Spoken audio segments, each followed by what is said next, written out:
Beleza, turma? Então, nossa primeira aula de TQS, na realidade, nós fizemos toda a parte de conceituação do projeto, né? O conceito estrutural. E aí nós passamos este vídeo aqui, onde eu misturei materiais que estavam na internet com materiais criados, né? Então, a gente começa aqui dizendo que a gente utilizou um slide. Vamos de novo. Bom, nossa primeira aula de TQS, turma, ficou faltando, né? Porque nós fizemos a aula, foi gravada pelo Teams, e depois eu perdi esse arquivo, eu não consegui recuperar esse arquivo. Então, estou refazendo essa aula e adicionei alguns materiais da internet, né? Então, nós começamos dizendo assim, que você tem forma, mais estrutura, mais distribuição de espaço interno, são elementos que você vai pensar quando você vai fazer o seu projeto, né? Então, nós temos critérios de definição estrutural em concreto armado, né? Uso. Qual que é o uso disso? Cada uso exigirá vãos com dimensões diferentes. Então, o uso é a principal referência, o principal parâmetro que a gente vai trabalhar. A altura do edifício, né? Quanto mais alto o edifício, mais robusta será a estrutura. Ela tem que ser mais robusta. A forma deve ser encontrada a estrutura que permita a forma. Então, aqui eu imagino que ele esteja pensando naqueles prédios que são redondos, né? Aqueles prédios circulares, né? Que têm formas assim mais, como é que se diz, arrojadas, né? Então, você precisa trabalhar de uma forma um pouco diferente aí, né? A forma vai ser diferente. E o capital e qualificação da mão de obra. Sem engenheiro e mão de obra qualificada, a ousadia estrutural consequentemente formal, fica impossibilitada. É impossível você fazer algo arrojado, né? Ousado, né? Se você não tiver pessoal qualificado. Bom, estrutura quaternária clássica, né, quando você vai fazer essa parte de conceituação estrutural, você tem as fundações, ou seja, a fundação depende da altura do edifício e do tipo de solo. Então, o solo, ele vai ter um nível de compactação, um nível que responde a tensões, essas coisas todas, que são considerados aqui nesse momento. Os pilares não resistem apenas ao peso do edifício, mas também a oscilações decorrentes das cargas de vento. Vigas se distribuem por impossibilidade de continuidade das lajes, e lajes permitem a utilização do edifício. Ou seja, você tem então 4, por isso estrutura quaternária clássica: fundação, pilar, viga e laje. Na ordem de definição da estrutura quaternária, primeiro eu defino as lajes, que impõem limites aos vãos. Depois eu defino as vigas, que afetam a altura dos pavimentos. Os pilares, que interferem na organização das plantas. E a fundação, que é a síntese entre as necessidades dos pilares e as possibilidades apresentadas pelo tipo de solo. Aqui inverteu, né? Inverteu, ficou de cima para baixo. Muito bem. Então, dentro da nossa construção foi apresentada esse projeto aí.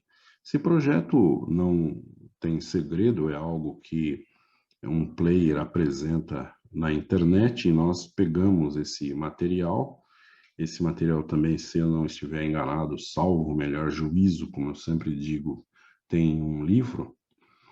E aqui nós temos então o cálculo dos pilares. Para calcular esses pilares aqui, nós consideramos a área de influência. Então, como é que nós fizemos? Nós pegamos os centros aqui, ó, de cada área que nós temos, de cada cômodo, o centro disso aqui, e passamos uma linha aqui, uma linha aqui, uma aqui. Destacamos esse pilar aqui, que é o pilar central. Ele tem a maior área de influência, consequentemente, ele vai resistir ele deve resistir a maior compressão, aí, a maior tensão.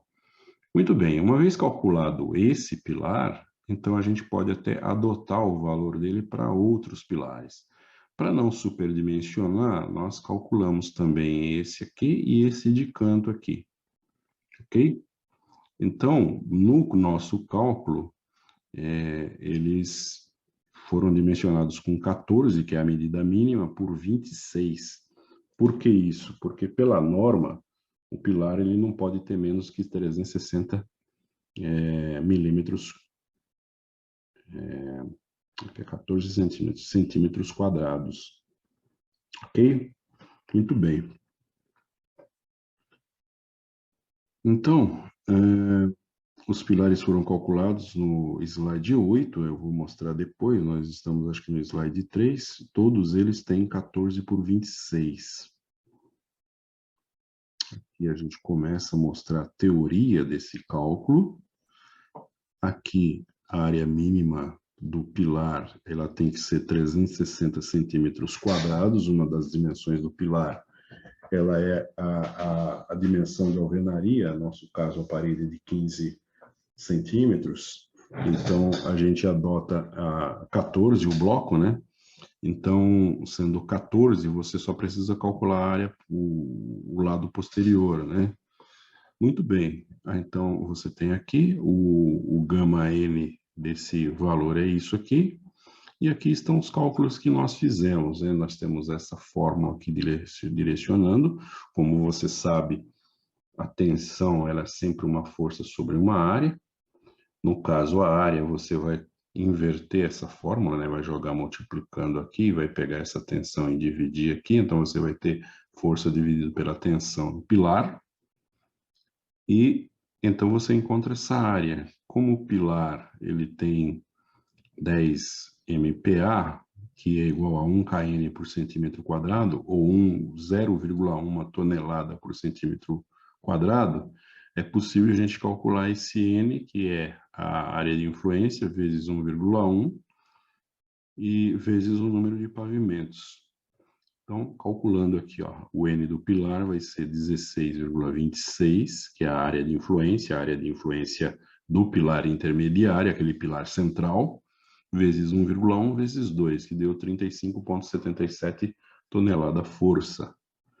Aí a gente pega as 35,77 tonelada força, divide por 0,1, vai dar 357 centímetros quadrados.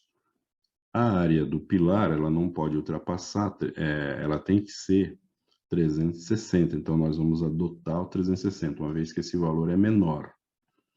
360, por sua vez, dividido por 14, que é um dos lados, vai dar aproximadamente 26 centímetros. Então, você tem um pilar de 14 por 26 centímetros. Isso a gente fez no dia da nossa aula, é o mesmo slide que eu estou usando, e basicamente nós calculamos para o pilar intermediário, depois para o pilar da extremidade, que é o que estava logo à frente desse pilar central, tá aqui, ó, esse aqui, e logo depois um pilar de canto, ok? Todos eles deram um valor menor, ó, esse aqui, ó, valor menor do que 360, então obrigatoriamente nós adotamos 360 centímetros quadrados.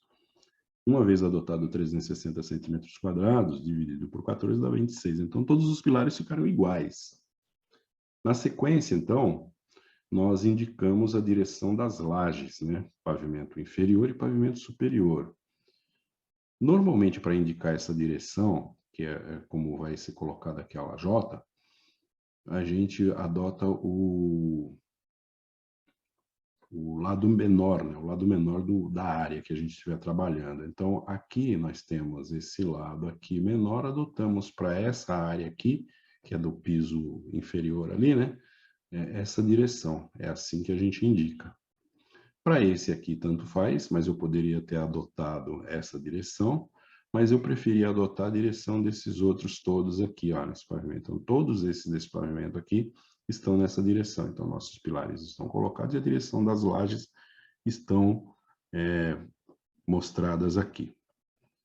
Depois, o pavimento superior, a gente colocou nessa direção, ó, a mesma direção de cima e nessa direção aqui.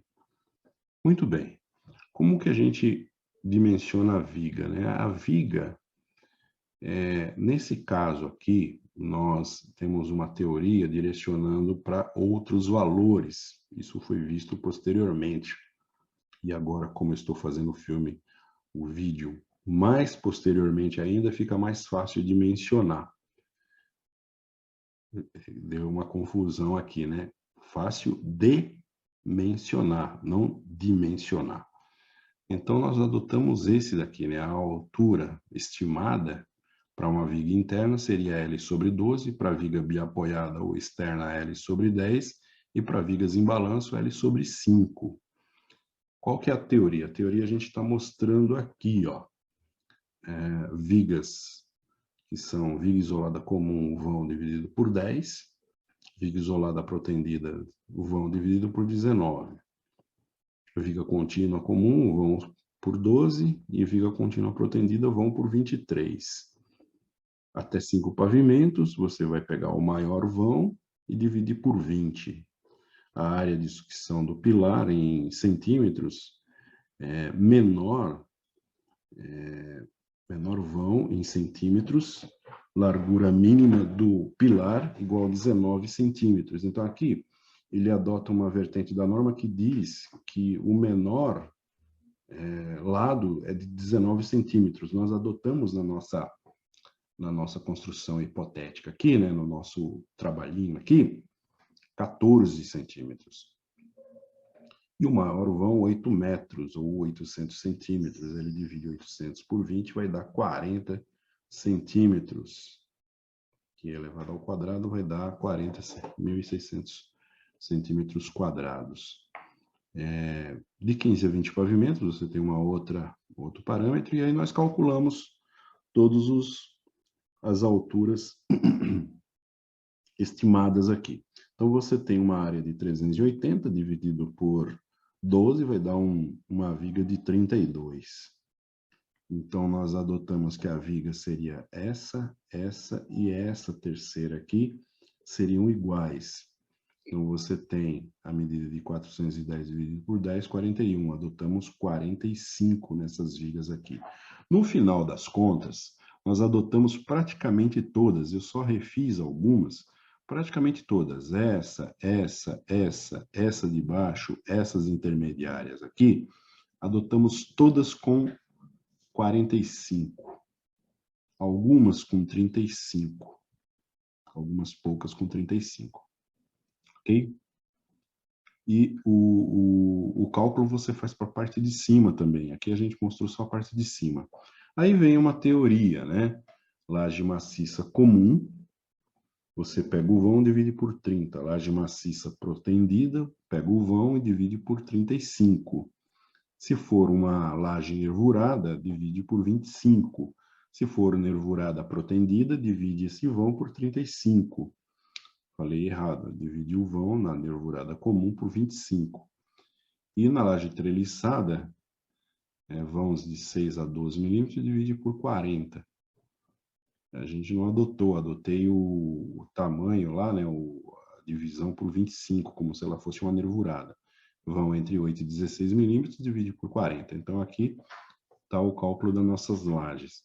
Antes da gente dar um prosseguimento aqui, eu quero mostrar também alguns vídeos bem interessantes. Então, nós estamos falando, por exemplo, aqui, nós estamos falando de pilar. Existem 2 vídeos que eu quero mostrar para vocês, então. Deixa eu localizar eles aqui. Esses vídeos, alguns colegas, eles me enviaram, e a gente vai, então, passar para vocês aqui. Para você estimar esse nível de esforço, você precisa conhecer as cargas que vão atuar. Porque a partir da ação dessas cargas é que você vai conseguir definir que esforço é esse. Se é um esforço de momento fletor, se é um esforço de momento torsor, se é um esforço de compressão normal, se você está tendo aí um esforço de tração, ou se é um esforço cortante. Enfim, você só consegue definir esses esforços a partir do momento que você consegue estimar as suas cargas e ter geometrias definidas. Para norma 6118, existem 3 categorias de cargas que atuam na tua estrutura. Categoria número 1, cargas permanentes, ações permanentes. Categoria número 2, cargas variáveis. Categoria número 3, ações excepcionais. Nós vamos agora detalhar cada categoria dessa, ok? Por ações permanentes, pessoal, vocês devem entender como sendo aquelas ações que têm valores constantes ou aproximadamente constantes ao longo da vida útil da tua estrutura, ok? São ações que a gente diz que são permanentes, diz que são constantes, mas que podem eventualmente ter uma variação. No entanto, essa variação é tão pequena que os efeitos dessa variação não são significativos para a tua estrutura, portanto você pode tratá-la ela como carga permanente. E como primeiro exemplo desse tipo de carga, eu já coloco aqui para você o peso próprio. Te dou um exemplo aqui de uma laje, de uma viga em concreto armado, onde você vai computar o peso próprio dessa carga, dessas peças como carga permanente, mas é claro que o processo de concretagem, ele tem, por ser uma reação exotérmica, né, não sei se vocês sabiam disso, mas o endurecimento do concreto, ele é uma reação exotérmica, e na reação exotérmica ele perde calor e fatalmente a água se evapora. Isso acontece principalmente nos 28 primeiros dias que esse concreto foi feito, né, foi executado. Então, se ele vai perder água, fatalmente o peso próprio dele vai variar, mas como eu te falei, essa variação é tão pequena que não compensa, que não traz efeitos significativos para a tua estrutura. Por isso a gente trata como carga permanente. O próprio nome diz, são ações que terão seus valores alterados e que essas alterações são significativas para a tua estrutura. Essas ações variáveis ou cargas acidentais, ou ainda como a gente chama, sobrecargas, elas estão previstas em norma e têm seus valores dependentes do uso da construção. Primeiro, a norma que governa, que diz para você que valor de carga você vai adotar, é a norma NBR 6120. Meu conselho, se você quer entrar nessa área, quer trabalhar com um projeto estrutural, adquira essa norma. Certo? Porque você precisa conhecer as cargas acidentais que você vai estar utilizando quando estiver estimando cargas, quando estiver projetando uma estrutura. Então a NBR 6120, ela vai dizer para ti que vai te dar lá uma tabela e vai dizer assim: você está dimensionando uma estrutura para um pavimento residencial, então a sobrecarga é esse valor. Você está dimensionando uma estrutura que vai suportar um frigorífico, que vai suportar um supermercado, que vai suportar uma sala técnica. Ou seja, para cada definição, para cada uso que você vai dar à sua estrutura, você vai ter um valor de sobrecarga diferente. Mas que cargas são essas? Né? Eu te dou aqui o exemplo do mobiliário, você vai ter ali um estante, um guarda-roupa, um sofá, uma mesa. Além disso, você tem as pessoas. Né? E por que essas ações são variáveis? Vou pegar aqui o gancho do exemplo de pessoas e dizer para você que um dia na sua casa tem só você e no outro dia tem uma festa de aniversário, a sua festa de aniversário, do seu irmão, do seu pai, da sua mãe, e tem lá 15, 20 pessoas na sua casa. Então você vê como realmente você tem variações significativas. Vou só expor aqui para vocês alguns valores que a norma já coloca. Por exemplo, quando você tem um salão de festas, você adota uma sobrecarga de 500 kg/fosso por metro quadrado. Quando você tem uma sala de escritórios, você já passa a adotar 200 kg/fosso por metro quadrado. Uma sala de leitura, você já vai ter 250 kg/fosso por metro quadrado. Ações excepcionais, intuitivamente, são já aquelas ações que têm uma baixa ou baixíssima probabilidade de ocorrer. Na prática, a gente nem mesmo chega a dimensionar a estrutura para essa situação. O que a gente faz são verificações. Atualmente, você tem a norma de incêndio, que agora está ganhando mais corpo, está ganhando mais presença. As pessoas estão se preocupando mais, até por conta dos últimos incêndios que aconteceram nos anos 2012 e 2013. Mas dentro dessa baixa probabilidade de ocorrer, gente, você tem aí uma colisão. Né? Você tem a possibilidade de ocorrer? Tem, mas ela é baixa. Ela é baixa. Você tem, como eu já havia falado, o próprio incêndio. E você também tem explosões, tá? São ações que podem acontecer ao longo da vida da estrutura, mas que quando você analisa do ponto de vista probabilístico, são chances pequenas de que isso aconteça. É um elemento de área. O que define um elemento de área? O elemento de área ele tem duas dimensões próximas e muito maior do que uma terceira. Se você olhar aqui o lado 2B e o lado 2A, eles são equivalentes, né? Você vê na escala que eles são equivalentes, mas a altura da laje é muito menor do que essas outras duas dimensões. Carga em laje, pessoal, sempre quilograma-força por metro quadrado. Quais cargas a gente considera para o cálculo da carga final para dimensionamento da laje? Peso próprio, peso da própria laje, pavimentação mais revestimento, que aqui eu estou chamando de pave mais heavy, sobrecarga ou a carga acidental e as alvenarias, ok? O elemento de viga é um elemento linear, duas dimensões próximas e muito menor do que a terceira. Você pega a base da viga, a altura da viga, você tem dimensões parecidas. mas quando você pega o comprimento da viga, ele é muito maior do que a base e a altura. Carga em viga, gente, 2 unidades. Ou quilograma-força por metro, como você está vendo aí a viga com carga distribuída, ou carga com um valor fixo, uma carga pontual, que aí é só um valor de força, quilograma-força. Cargas que atuam na viga, peso próprio, carga de alvenaria e as reações que vêm da laje, tá? E as reações que vêm da laje, ou as reações que vêm de outra viga, tá? Em alguns casos excepcionais, você ainda pode ter um pilar nascendo na viga, e aí a carga que tem esse pilar também entra como uma carga pontual.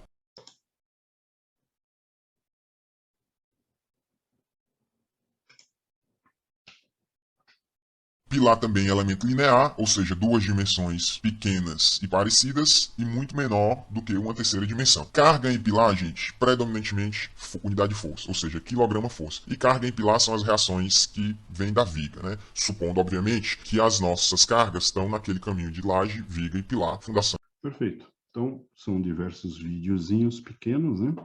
Mas que servem para a gente mostrar para vocês bastante coisa a respeito de estrutural, né?